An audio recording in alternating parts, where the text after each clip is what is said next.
Every year, Warren Buffett makes an appearance and holds his annual shareholder meeting. He talks about anything investing, the most interesting things that have happened over the past year, and what may be to come. Now, what stood out to me in this shareholder meeting was when he started talking about inflation. He said, "We're seeing very substantial inflation. It's very interesting. We're raising prices. People are raising prices to us. The economy is red hot. Everybody's got more cash in their pockets," end quote. And what do you think happens when everyone's got more cash in their pockets and the economy's firing? It means people are using their excess cash to buy things, which is pushing prices higher and higher.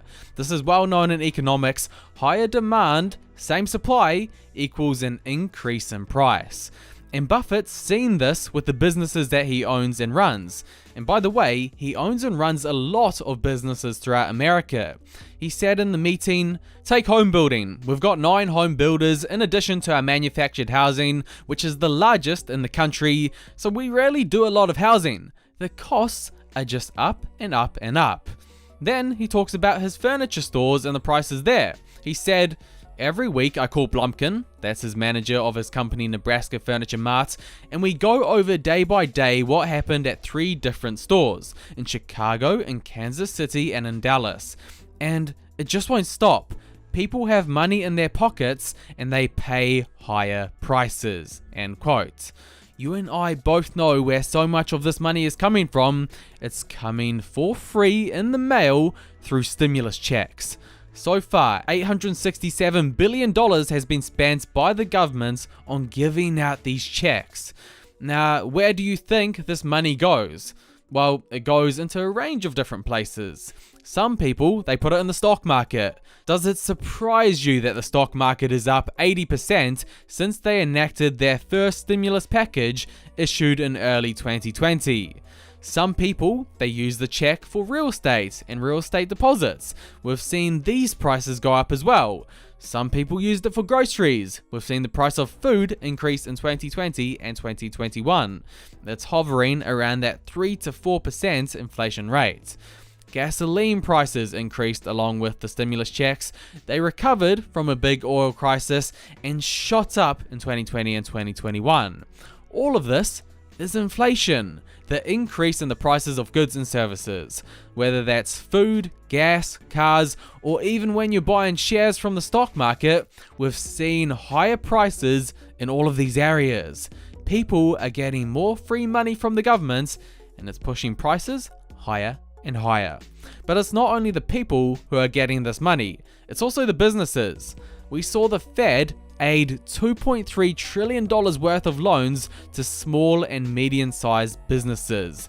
We saw tens of billions of dollars being given out directly to certain businesses with no clause in having to pay it back. And this money has helped companies carry on with their business and keep their supply chains running. But what's resulted is supply costs have gone up. The businesses, they don't bear the brunt of these costs themselves. They move it onto the prices of the products that they sell. This is another reason why we're seeing inflation in so many different key areas, the increase of supply chain costs. As Buffett said, corporate prices go up in a month or two, our costs are going up, supply chains are all screwed up, it's almost a buying frenzy. Everybody's just got more cash in their pockets. And this cash that is getting put into the economy is forcing prices higher. We can see this with transportation. The CPI has gone from 194 to 215 in a year. It's the same with import prices. That's gone from 118 to 129.7. Export prices have increased by even more, 118 to 133. It's no wonder that when you look at the consumer price index as a whole, it's increased by so much since the pandemic. And by the way, the CPI is our main way of seeing what's happening with inflation, and prices are continuously going up post-pandemic. But right now, our inflation rate is still sustainable. It's sitting at 2.5%, which is considered to be appropriate. The Fed likes it between 2 to 3%, and most economists tend to agree with this rate. The problem would be if this inflation growth would continue and get out of hand. With all of this printing of money, with all of this free cash that is floating about, it is a possibility. So what do we do about this? I personally go to my investing mentor, Warren Buffett. He's talked about inflation numerous times in the past at his shareholder meetings, and time again, these two things crop up on the best way to protect yourself from inflation. Listen carefully. Yeah, well, inflation, Keynes said it many years ago that it's an invisible tax that only one man in a million really understands. And it's a tax on people that have had faith in their currency that the government's issued. Now, the best protection against inflation is your own earning power. If you're the best teacher, if you're the best surgeon, if you're the best lawyer, whatever it may be, you will command a given part of other people's production of goods and services, no matter what the currency is, whether it's seashells or Reichsmarks or dollars. So your own earning power is the best by far. If you're the best journalist, whatever it may be, you will get your share of the national economic pie, regardless of the value of whatever the currency may be as measured against some earlier standard. The second best protection is a wonderful business. If you own the Coca-Cola trademark company, you will get a given portion of people's labor 20 years from now and 50 years from now for your product, and it doesn't make any difference what's happened to the price level generally, because people will give up 3 minutes of labor, 5, whatever it may be, to enjoy 12 ounces of a product they like. So those are the great assets, your own earning power first, and then the earning power of a wonderful business that does not require heavy capital investment. If it requires heavy capital investment, you get killed in inflation. First thing that Buffett mentions is your own ability to earn. If your job, the skill that you are good at, has strong demand in society, it doesn't matter what currency is used, you will be paid well. Surgeons, counselors, plumbers, you're going to be paid your due whether inflation is high or not. The thing that you should worry about is your savings, because with high inflation, the worst asset to own is cash. You're going to get eaten alive. Buffett says you should focus on investing in those companies that have a great business model, the ones that the customers are obsessed with, like Apple or Harley Davidson. People will still pay good money for their products no matter what is happening to the currency. Their prices will increase with inflation, with minimal complaints from customers. What you don't want to own is those cheap, average quality businesses, the ones that soak up cash and constantly need reinvestments. These ones end up dishing no free cash flow to shareholders. As Buffett said, inflation takes us through the looking glass into the upside-down world of Alice in Wonderland. When prices continuously rise, the bad business must retain every nickel that it can.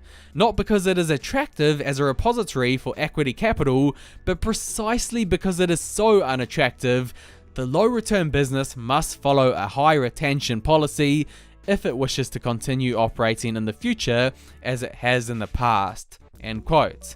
Basically what he's saying is the bad business in inflationary times keeps every dollar that it earns and gives none out to the owners. So don't be afraid to pay a bit more for a good quality stock compared to paying less for an average one.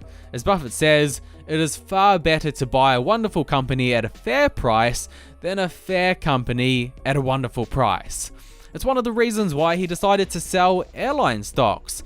Overall, he just doesn't like the business model and doesn't like how they perform in inflationary periods.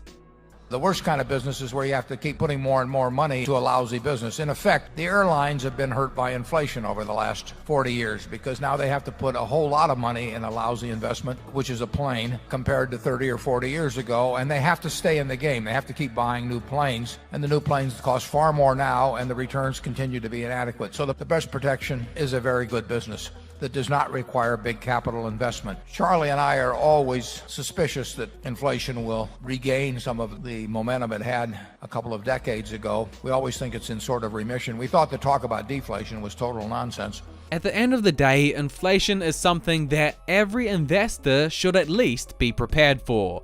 And you're not going to be prepared with cash. You're not going to be prepared with cheap or average quality businesses. What will prepare you is buying those businesses that have a loyal customer base and a strong business model. Everyone should scour through their portfolio to make sure that it's filled with these types of Buffett-like businesses.